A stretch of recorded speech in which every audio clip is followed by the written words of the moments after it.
में बोलो बड़ा बैरी, जिसको जीतना कठिना, को जीतना कठिना।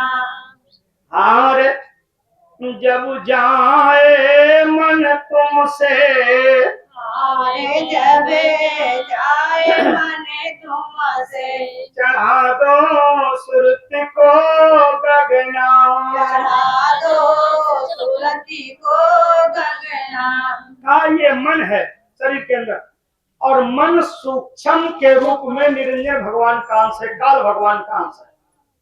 तो इसलिए काल भगवान ने अपना हर मनुष्य के अंदर अपना एक एजेंट मन के रूप में बैठा दिया है। समझो पहले ध्यान से, काल भगवान ने, और कहा जौन मन कहेगा वही आप करेंगे, और जब वही आप करेंगे तो और उसके चार विकार और शरीर में बैठा दिए उसे दे, काम क्रोध लोभ मोह अहंकार, ये पांच विकार हो गए और ये मन हो गया।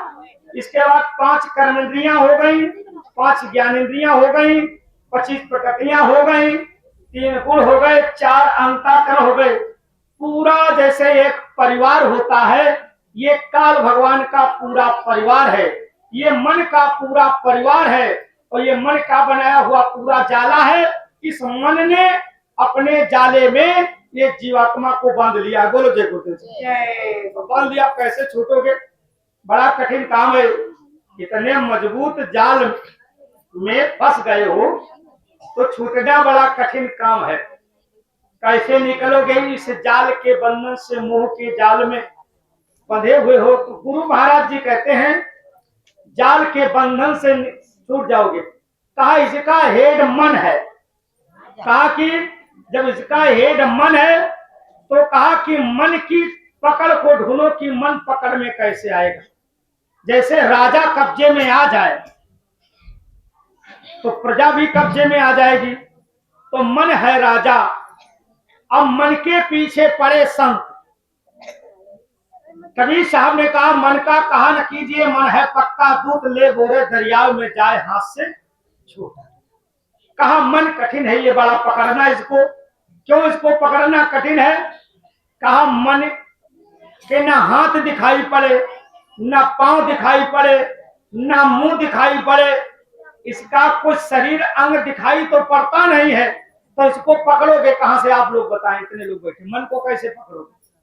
इतने समाज में चीज मन पकड़ में आएगा? नहीं आ रहा है।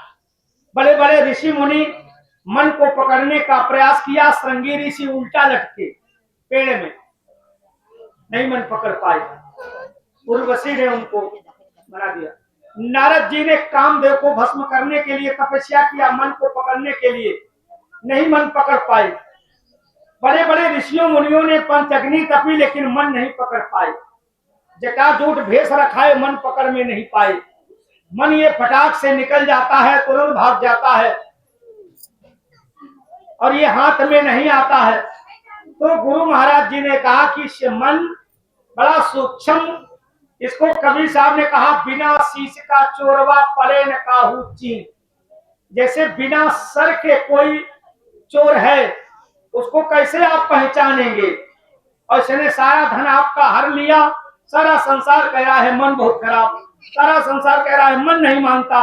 अरे मन ये कहां पर रहता है? ये मन कहां बैठा है? ये मन कैसे काम करता है? गुरु महाराज जी ने बताया कि जैसे गांव में प्रधान होता है, उसके 10 सदस्य होते हैं। बोलो जय गुरुदेव। 10 सदस्य, एक प्रधान 11 होते। बोलो जय गुरुदेव जी। तो कहा कि जो प्रधान है मन शरीर में प्रधान है। और गुरु महाराज जी ने कहा 10 सदस्य इसके कौन है? 5 कर्मेंद्रियां और 5 ज्ञानेंद्रियां।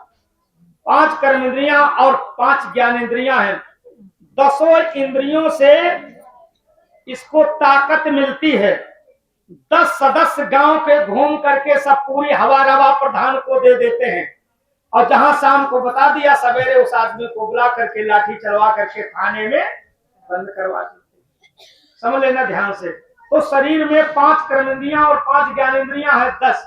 तो गुरु महाराज जी ने कहा जो ये कर्म इंद्रियां हैं, ज्ञान इंद्रियां हैं, यदि इन्हीं के साथ इस मन पर अटैक किया जाए, इन्हीं के साथ पकड़ा जाए इनको, तो पकड़ में आ सकता। बोले कैसे पकड़ोगे? तो गुरु महाराज जी ने कहा कि मन इसलिए नहीं पकड़ में आता है कि बाहर की कितनी भी पूजा करो, बाहर चाहे गंगा जी में रोज डुबकी लगाओ, हम देखते हैं गंगा जी में डुबकी लगा के आए फिर मछली खा रहे, तो कहने का मतलब मन गंगा जी से सही नहीं हुआ। नहीं तो गंगा जी में डुबकी लगाने के बाद तो मन पवित्र हो जाना चाहिए। गंगा जी से निकल करके नहा करके आए और शराब पी रहे हो, कहने का मतलब मन गंगा जी से सही नहीं हुआ। अंडा मांस मछली खा रहे हो, गंगा नहा रहे हो, गंगा से काम बन नहीं रहा है आपका, क्योंकि वो पानी वहां नहीं पहुंच पा रहा है जहां से मन को कंट्रोल किया जाए, मन को कैसे सुधारा जाए।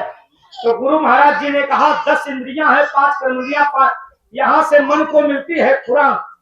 खुराक जैसे मशीन चल रही है, मशीन चल रही है, यदि मशीन का बंद करने का तरीका आपको नहीं मालूम है तो मशीन का जहां से डीजल इंजन में जाता है वो डीजल बंद कर दीजिए खुराक, और उसकी अगर खुराक बंद कर देंगे, जब मशीन में तेल नहीं पहुंचेगा तो मशीन अपने आप बंद हो जाएगी। जब तेल नहीं मशीन में जाएगा तो मशीन तो अपने आप बंद हो जाएगी। तो ये शरीर में 5 कर्म इंद्रियां, 5 ज्ञान इंद्रियां, इससे इसको मन को मिलती है खुराक। तो गुरु महाराज जी ने कहा जो मन को खुराक मिलती है तो इसकी खुराक बंद कर दीजिए। तो पहली खुराक इसकी है, गीता में लिखा है मन कैसे रुकेगा, प्रशांत आत्मा विगत भी ब्रह्मचारी वृत्ते स्थिता।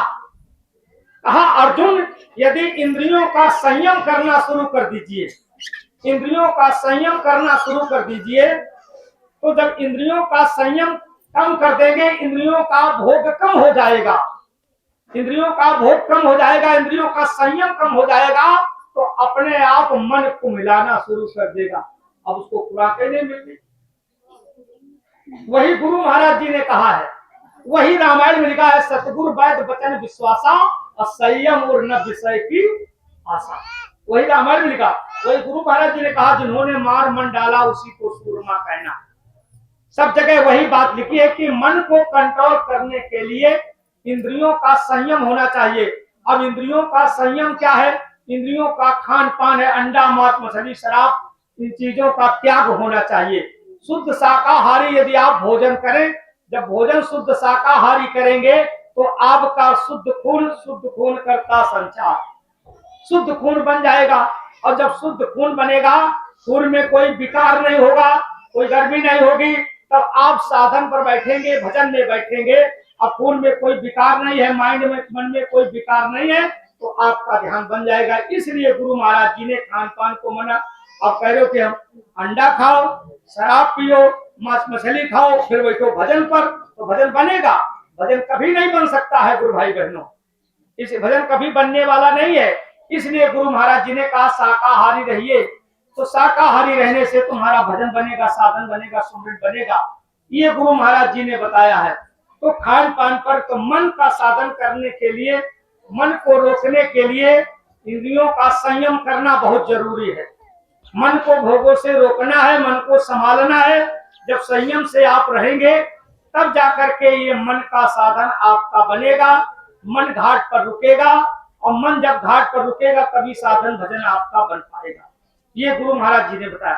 तो बात अब यहाँ पर आ रही है कि परमात्मा या ब्रह्म को जानने की बात, कि भगवान क्या है।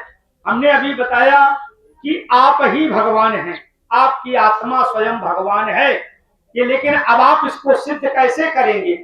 आप अपने मानेंगे कैसे? आप कहेंगे कि हम आदमी हैं, स्त्री कहेगी कि हम स्त्री हैं। यदि शास्त्र की माने तो शास्त्र में स्त्री को कह दे कि स्त्री लक्ष्मी जी है। हम शास्त्रों की वेदों के आधार से बता रहे कि वेदों में लिखा कि स्त्री घर की लक्ष्मी है और पुरुष घर में नारायण है स्वरूप, भगवान नारायण का स्वरूप है। पुरुष नारायण है और घर में स्त्री लक्ष्मी है। ये मान लीजिए, ये लक्ष्मी किसी की स्त्री नहीं है, लक्ष्मी जी किसी की स्त्री नहीं है। जैसे कहा जाता है कि लक्ष्मी का काहू का ब्याह ही थी, नहीं कह देते, नहीं कहते। अब ये तो बेचारी ब्याह करके आई हैं, तो घर में आपके रहती हैं, मान मर्यादा भी मानती हैं। ये लक्ष्मी के स्वरूप हैं, देवी के स्वरूप हैं। देवी आद्या महाशक्ति ने अपना जब नारी रूप बनाया, या वेदों के आधार से भगवान शिव ने आधे को पुरुष में रखा, आधे में अर्धनारीश्वर बना दिया, अपने आधे बाएं स्वरूप से स्त्री बना दी। या और वेदों में चले जाइए तो ब्रह्मा ने आधे शरीर से स्त्री बना दी और आधे शरीर से पुरुष बना दिया। यहाँ पर ये है। लेकिन और ऊपर अपने गुरु महाराज के सत्संग में जाइए तो गुरु महाराज जी ने एक बूंद से आधे से निरंजन बना दिया, आधी बूंद से आद्या महाशक्ति को बना दिया। बोलो जय गुरुदेव। जय गुरुदेव।